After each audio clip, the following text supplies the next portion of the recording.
A ustedes, amigos que se interesan por los videos de En Perspectiva, los invitamos a sumarse como socios 3.0. Queremos que nuestros servicios digitales sigan abiertos a todos, pero para que eso sea posible, es necesario contar con un pago mensual de aquellos que puedan hacerlo. Más información en enperspectiva.net/socios. Abrimos, señoras y señores, la mesa de En Perspectiva en este lunes 17 de septiembre de 2018. Abrimos y para eso saludamos. En primer lugar a Carolina H. Buen día. Buen día, Emiliano. Tercera mesa, ¿no? Tercera. Tercer lunes. Teresa Herrera. Buen día, Emiliano. No me preguntes cuántas mesas porque No. Voy al otro lado de la mesa. Cristian Mirza. Buen día, un gusto. Buen día. Y Pablo Carrasco. Buenos días, ¿cómo andan? Tenemos 2 o 3 temas, a ver si entran los 3. Pasemos al primero ya mismo. El presidente de la Asociación Rural del Uruguay, Pablo Servino, cerró una nueva edición de la Expo Prado el sábado con un discurso cargado de críticas al gobierno por la falta de competitividad que padece el sector agropecuario. Para una economía pequeña de corte netamente exportadora como Uruguay, esta es una política suicida. No es aceptable que en un mundo demandante de alimentos, con buenos valores internacionales, en un país bendecido para producir con calidad y en forma natural, la estructura de costos que soportamos nos lleve lenta pero inexorablemente a una nueva crisis. Servino sostuvo que el agro está nervioso por la pérdida de rentabilidad, por el cierre de empresas que se está observando. Para el presidente de la ARU, la madre del borrego de todos los males del sector productivo es el déficit fiscal, que ha llegado al 4% del PBI. Servino agregó: crece el desempleo y no hay señales claras de mejoras en el corto plazo. En su discurso también llamó a combatir la pobreza y la inseguridad con una educación eficiente y con trabajo. Fuimos un ejemplo para el mundo como país educado, seguro y confiable para vivir y producir. Ahora se hace cada día más difícil reconocer al Uruguay en el que nacimos, nos criamos y criamos a nuestros hijos, continuó diciendo. Bueno, ¿cómo observaron este planteo del presidente de la ARU? ¿Cómo observaron la respuesta del ministro Enzo Benech? Empieza Pablo, que claro, es el más vinculado a estos asuntos. Sí, yo creo que vale la pena preguntarse, que sobre todo a nuestra audiencia, ¿no? Que año tras año escucha como polvareda de posterior a los discursos del Prado este enfrentamiento ya tan reiterativo, ¿no? Es una cosa, son posiciones que han cristalizado en las partes, y entonces a mí me parece que tiene todo el derecho la gente a preguntarse ¿por qué lloran todos los años? ¿Qué es lo que le pasa? ¿No? Entonces, en vez de tomar los 30 minutos que tomó a Servino explicarlo, yo trataré en 2 o 3. Pero fíjense que capaz que como ejemplo es fácil de entender. Esta semana pasada tuvimos para mí un momento histórico desde el punto de vista del diagnóstico de la agropecuaria uruguaya, que es que por allí por el jueves, cuando el dólar llegó a 32.70, ¿no? Ahora estamos a 33 o por allí. Cuando llegó a 32.70, fue la primera vez que el dólar superó a la historia posterior a la crisis, ¿no? Después del 2000, que fue un 32.50 que se produjo el 10 de septiembre del año 2002. Así que la semana pasada tuvimos el mismo precio del dólar que el pico ocurrido el 10 de septiembre del año 2002. Es decir, que lo que vende el productor, que es en dólares, recién igualamos a este dólar. ¿Saben cómo evolucionó el IPC, es decir, el costo en pesos, que es el 100% del costo que tiene el sector, en esos mismos 16 años? 337%. Subieron las cosas en pesos y el dólar alcanzó su máximo valor histórico, hablando de histórico del siglo XXI. Entonces, es bastante fácil entender que esté esta gente complicada, porque a ese combo, a esa incapacidad, es decir, fíjense ustedes que le pusieron una mano de obra que aumentó un 50% su capacidad de compra, en valores reales, ¿tá? Le pusieron, diciendo que el ministro Astori que nunca iba a ponerlo, le pusieron 60% de sus impuestos ciegos, independientemente de lo que produzcan. Y bueno, resultado, entonces, no puede ser otro que en este momento los condenados a muerte. Los que están quedando allí son los grandes productores, los latifundios, los que no tienen por qué vivir del campo, y así hay perdimos 8.000 productores en estos años, todos ellos familiares y pequeños. Eso es lo que yo les quería, en 2 o 3 números por lo menos, para no complejizar el tema, contarle de que la gente está sangrando por la herida y muchos de ellos están condenados a muerte. Teresa, te escucho a ti. Totalmente urbana. Totalmente urbana, ahí está. Sí, yo comentaba a la entrada que mi único contacto así más directo fue un estudio que tuve que hacer en el 2009, cuando la sequía anterior para los lecheros, pero ese fue mi contacto más directo con este tema. A mí me resulta bastante difícil entender todo esto. Porque uno escucha versiones además muy encontradas, ¿no? Con lo cual a veces se pregunta, bueno, ¿cuál es la verdad de toda esta situación? Pero hay 2 o 3 cosas que sí me gustaría apuntar. Una es que me parece que este es un tema que no debería ser partidario.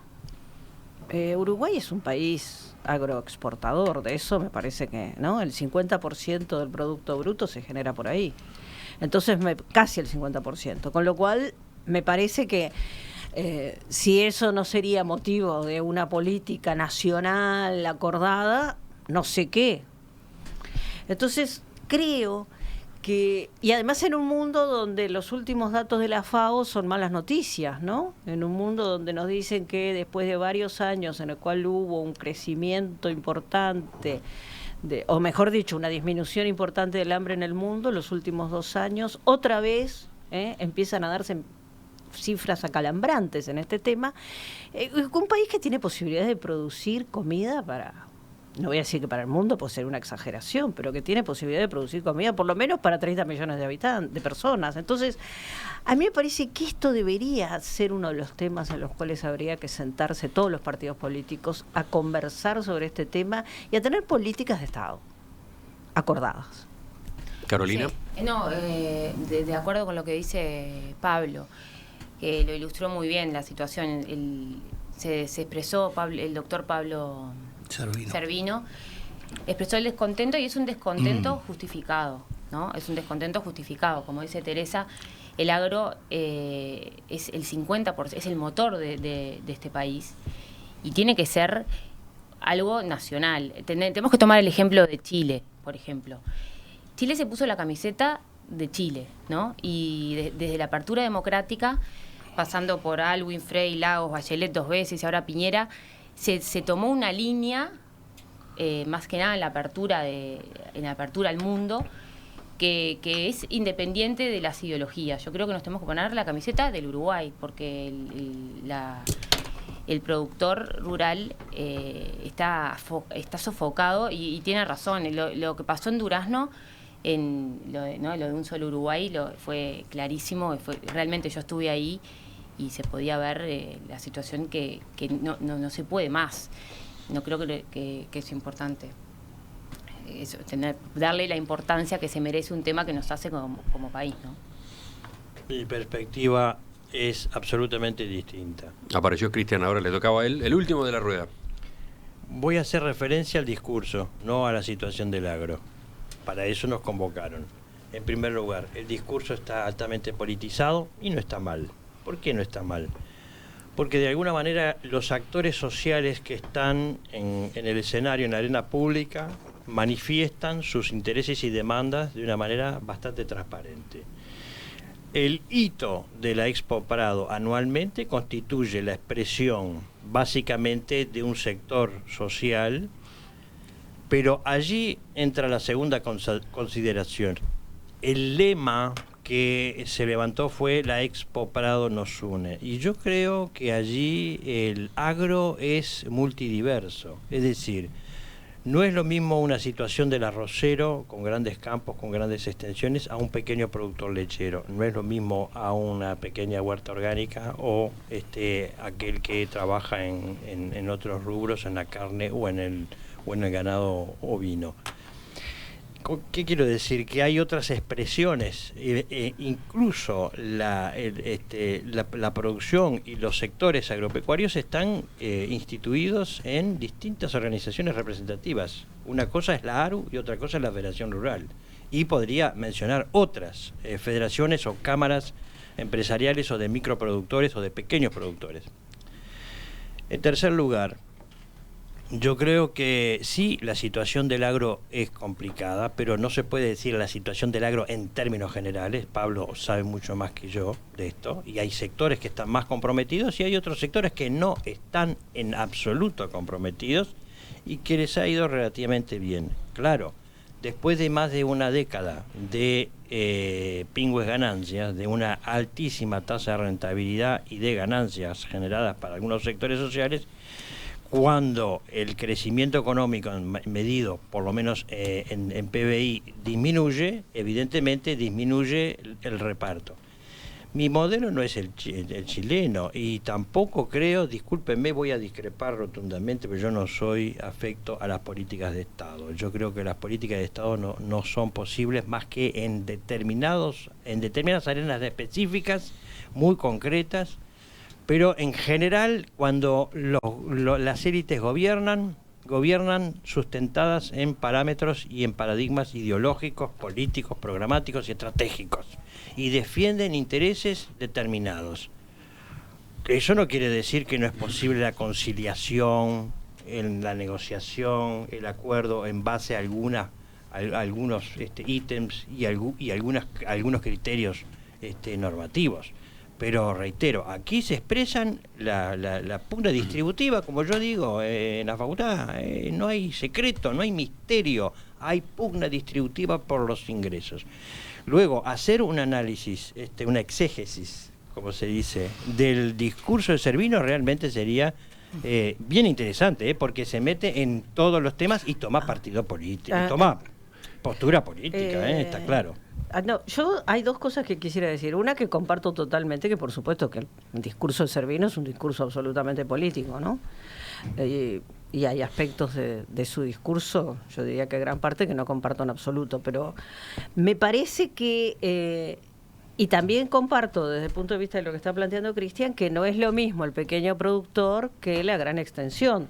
Pero cuando yo hablo política de Estado, estaba pensando justamente en eso, estaba pensando en un campo que según todos los datos, y eso es en lo único que coincide, curiosamente, Cervino, con un discurso que dio Andrade el otro día, es un campo que se está extranjerizando, es un campo donde las grandes empresas y las grandes extensiones, pertenecen a empresas multinacionales. Entonces, a ver si no tenemos que sentarnos a conversar. Por supuesto que es muy distinto lo del pequeño tambero que lo de la gran extensión en manos de la multinacional. Pero bueno, de esas cosas es de las que creo que tenemos que hablar. Estoy de acuerdo. ¿Y de qué modelo de país queremos tener para eso? Entonces me parece que sí que tiene que haber una política de Estado. A ver, antes de que vuelva Pablo, ¿ibas a agregar algo tú, Carolina? Sí, estoy de acuerdo con la diferencia. Yo creo que hoy en día los que están más afectados, y que Pablo me corrija si no es así, son los más pequeños. Por supuesto. Los más grandes son los que están menos afectados. Entonces yo creo que de alguna manera Cervino fue la voz de los más pequeños también. Y otra cosa, lo último, que voy a repetir lo que dije el otro día sobre UPM, pasando por todo el discurso de Cervino, lo que está reclamando es lo que el gobierno marcó con UPM. Yo dije el otro día y lo vuelvo a repetir ahora, que el gobierno un poco más marcó las pautas de lo que había que hacer al conceder ciertas cosas a UPM. Infraestructura, baja presión fiscal, hasta educación, que también la reclamó. Y cuando dijo la madre del borrego es el déficit fiscal, yo digo lo que dijo Piñera también, la madre de todas las reformas es la educación. Todo esto pasó por el discurso de Cervino y todo esto se le concedió a UPM, y yo creo que el gobierno mismo ha marcado el camino. Lo que hay que hacer es esparcirlo un poco para todos. Antes de darle a Pablo, vuelvo a la audiencia. Está el mensaje, por ejemplo, de Mariela de Tacuarembó, que dice: vivo en el campo, conozco, siento lo que está pasando, hay una gran ignorancia en la gente del gobierno. Pero por otro lado está Cristian, que no es Mirza, es otro Cristian, dice: el discurso de la ARU es archirreiterativo. Nunca los escuché decir nos fue muy bien o tuvimos una gran rentabilidad, y vaya si la han tenido. Por lo visto el plan es llorar, llorar y llorar. ¿Qué decís de eso, Pablo? Que eso no es cierto, eso es absolutamente, eso es leyendas urbanas. De que la hicieron acarrada durante 10 años. ¿Qué hicieron con la plata? Primero, con la plata pasaron de de 80 90 mil hectáreas de soja a 1.200.000 hectáreas de soja. Eso hicieron con la plata. Plantaron. Hasta el último pedacito que tenían para plantar, lo plantaron. Segundo, en ese periodo en el que el oyente dice que la hicieron agarradas, el crecimiento del sector agropecuario fue el 0,9. Los transportistas crecieron el 14,1. El Uruguay creció el 4,6. El último estudio que hizo INEA mostró que todo ese dinero que entró a las cuentas corrientes, sí es verdad, entró a las cuentas corrientes de los productores, el 83% se transfirió a otros y el 17% le quedaron a ellos. Entonces, podemos repetir, si quieren esa cantinela, y pensar de que esto es una lloradera para ser más ricos en vez de una alarma gigantesca, porque a mí, en lo personal, si el juego es para pocos y grandes, yo quedo. Yo no tengo problema, yo juego y quedo en ese club. No tengo ningún problema. Pero no es el país que yo quiero. No es el país que prometió la izquierda, que lo vamos a recorrer por avión. Este país de 4 empresas de citrus que se llevan el 60% de la actividad. Aquel citrus que cuando nació, claro, yo soy viejo, pero cuando nació era una enorme esperanza para los pequeños productores. Y a lo que han sido malos, no es a los grandes, para los que han sido malos este gobierno, son para los pequeños productores. Y entonces, yo no sé si política de Estado o no política de Estado, pero yo les puedo decir que como decía una vez Luis Romero, a Luis Suárez, que es el agro, porque si no, hagamos una mesa para discutir de qué otra cosa vivimos, a Luis Suárez lo pusieron de golero, y el agro aporta a esta sociedad $6,22 por cada dólar que le entra, y por su crecimiento es que contribuye y no por los impuestos.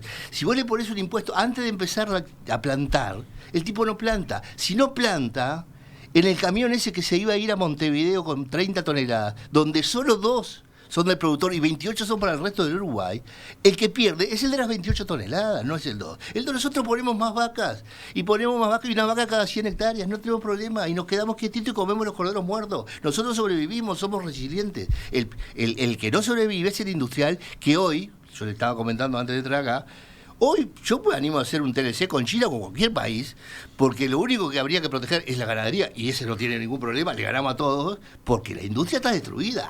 ¿Quién piensa que va a caer o va a tener un problema en un TLC con Chile industrial? Nadie. Cristian. 2 o 3 consideraciones. Yo obviamente, bueno, no sé si obviamente, porque a lo mejor no todos conocen mis perspectivas de mis enfoques. Yo no comparto el modelo productivo que está llevando adelante la izquierda, siendo yo de izquierda y siendo yo del Frente Amplio y siendo votante del Frente Amplio y militante activo del Frente Amplio, aclaro. Toda la culpa, soy masoquista. No estoy de acuerdo con este modelo productivo, no estuve de acuerdo con las facilidades que se dieron a UPM. Y yo creo que sí, que hay que discutir realmente cuál es el modelo de desarrollo que tenemos como país por delante. Ahora, eso no quita que cuando dicen la madre del borrego es el déficit fiscal, bueno, no, yo no creo que sea la madre del borrego, la madre de todos los problemas es el déficit fiscal. Discúlpenme, si aumentó el gasto público, nosotros tenemos un gasto público social que ronda el 26%, y eso está muy bien, porque nos pone en niveles cercanos a los países escandinavos, nada menos, y a otros países europeos. Claro, lo que pasa es que ahí hay un desfasaje entre el modelo productivo y la apuesta a una integración e inclusión social efectiva, real, porque la pobreza bajó, porque los niveles de desigualdad bajaron, aunque no de la manera en que yo aspiraba, y lo que no hizo Chile lo que hizo fue reducir la pobreza, y todavía hace 2 años empezó a incrementarse de nuevo, no cambió el patrón de distribución del ingreso.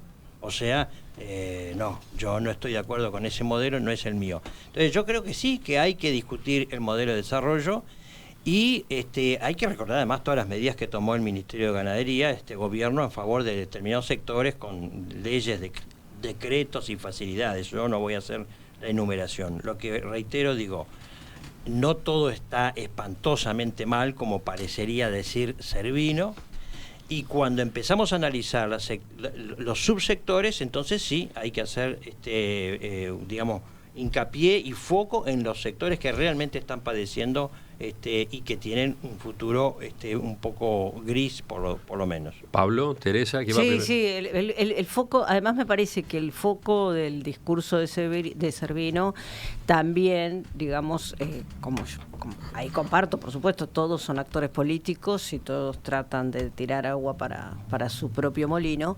Me parece que también un detallecito aspecto que casi ni aparece es el entorno, ¿no? Regional. Claro. No se menciona lo que está pasando en no se Brasil, menciona, en Argentina, digo, por Brasil favor. y Argentina no existen. Uruguay es una isla en la cual todo se está haciendo mal.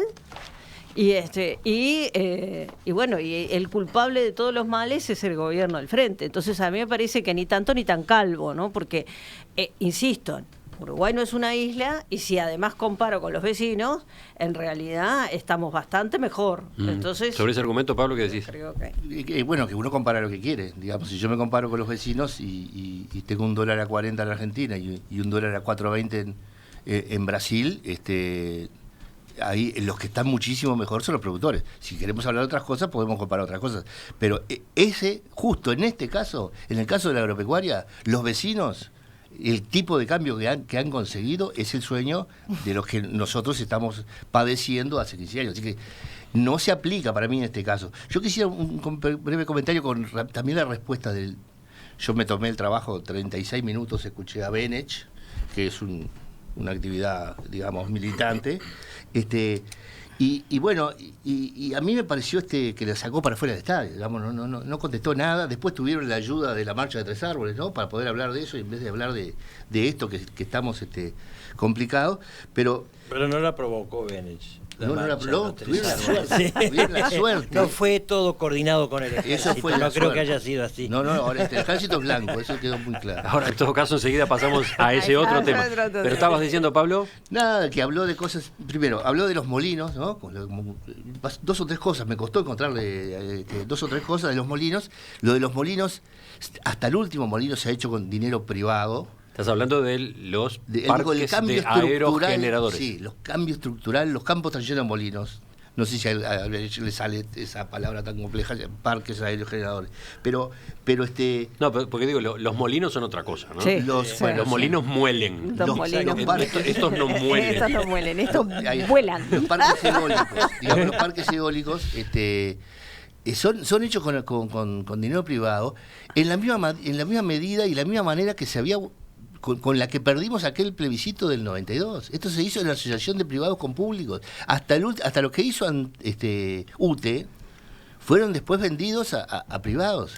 Entonces, yo apoyo mucho esa revolución, pero digamos, la herramienta que usaron se estaba manejando hace años, no fue la fundación de esa idea en este gobierno. Lo otro que también quiero comentar, lo de la conciencia agropecuaria, que a mí me aburre bastante que que el kiosquero sepa cuándo se planta la soja. No me importa nada.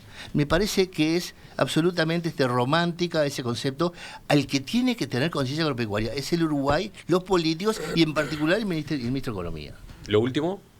No, ¿Tenías algo? Sí, solo una puntualización acerca de lo que comentabas tú del gasto social. Que el gasto social para mí no puede ser considerado como una bandera en sí misma. Uno tiene también que considerar los resultados de ese gasto social y convengamos que la educación y la seguridad, a pesar de tener un gasto enorme y mucho, capaz que hasta histórico, han tenido unos resultados también históricamente malos, ¿no? Yo creo que eso también, cuando se habla de gasto social hay que hablar también de resultados, y ahí también va lo del déficit fiscal. ¿Te quedó algo por contestarle, Cristian, sí, a Carolina? Claro, a mí me gustaría, Emiliano, que en algún día, a lo mejor ya lo hiciste, discutamos sobre esa también leyenda urbana, como dice Pablo, que dice las políticas sociales en Uruguay han fracasado. Una ignorancia supina o una mala intención. Bueno, vamos a se lo dice desde dentro del propio Frente pero Amplio, vamos ¿no? a discutirlo, yo puedo discutirlo 10 horas porque es mi materia, mi expertise en facultad, hace 15 años que estoy en esto, y yo puedo demostrar realmente cómo no han fracasado habiendo problemas, habiendo insuficiencia. Por supuesto que hay que discutir la calidad, pero de ningún modo se puede decir que fracasaron. Ya volvemos, ya seguimos en la mesa de este lunes. Sí. A diferencia de otras tertulias, en las que cuando llega la pausa el debate continúa apasionado a propósito del asunto que se había estado tratando en el bloque previo, en esta hoy les cuento a los oyentes la cosa ocurrió por otro lado. Ha tenido lugar un interesante coloquio a propósito de motos. Claro, ¿no? claro. Claro, y bueno, porque lo que pasa es que el Bueno, hay una desafío de razón, Pablo hay una andando razón, claro. moto, Sí, sí, digo, claro. realmente No, nos parece interesante. Es más, ya Pablo- le dijimos que la próxima tiene que Y tener todos lo segundo tenemos en casco el y alma. sacarnos a dar una vuelta, por lo menos. Sí, sí, Pablo nos dejó con una enorme curiosidad. Totalmente. Además sabe del tema. No. Sí, sí. Usuario del sistema. nada más. Pero ¿usás la moto en el campo también? No. ¿Para parar rodeo, por ejemplo, vas en moto? Con el perro al lado, imagínate. No, ahí voy en la 4x4, que es lo único que tengo, y lo único que no se puede tener. Bueno, yo tengo una 4x4, no tengo vaca ni tengo campo. Tengo una 4x4 que es lo que no puedes tener. Sos el estereotipo Sí. total, Pablo. Tengo una No, suerte. porque últimamente están las variantes de No, parar sí. rodeo en moto Y o parar rodeo en cuatriciclo, ¿no? Cuatriciclo. No es mi caso. A caballo y punto. A caballo y punto. A caballo O a caballo de otro que me trae las vacas y yo la- 9:43 minutos.